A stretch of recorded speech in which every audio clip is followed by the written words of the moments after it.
Social मीडियावर लाखो फॉलोअर्सचा ताफा मागे असूनही कारेगावच्या मातीत मात्र निर्मला नवले यांना पराभवाचा सामना करावा लागला. ज्या रेंज रोव्हरच्या लॅविश लाईफस्टाईलने त्यांना प्रसिद्धीच्या शिखरावर नेले, त्याच ग्लॅमरला मतदारांनी सबशेल नाकारल्याचं पाहायला मिळालं. एका बाजूला अजित पवारांचा पाठिंबा आणि दुसरीकडे IT इंजिनियर अशी ओळख असतानाही भाजपच्या मनीषा पाचंगे यांनी विजय मिळवत निर्मला नवले यांचा ब्रँड मतपेटीतनं मोडीत काढला.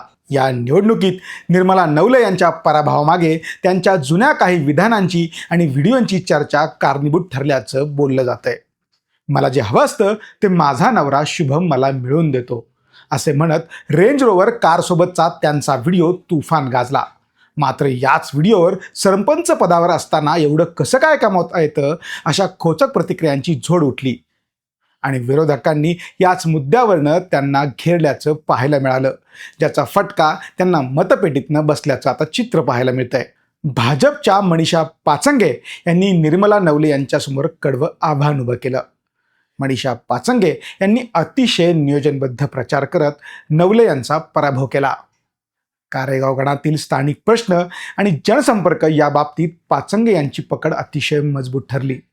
निर्मला नवले यांची ओळख उच्च शिक्षित IT इंजिनियर आणि स्टायलिश सरपंच अशी होती.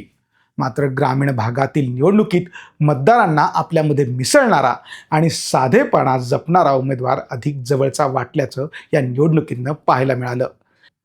त्यांच्या लॅविश लाईफस्टाईलमुळे सर्वसामान्य मतदारांशी त्यांची नाळ काहीशी तुटली अशी चर्चा देखील रंगली होती. अजित पवारांच्या राष्ट्रवादी काँग्रेसने त्यांना युवती प्रदेशाध्यक्षपद देऊन मोठी जबाबदारी दिली.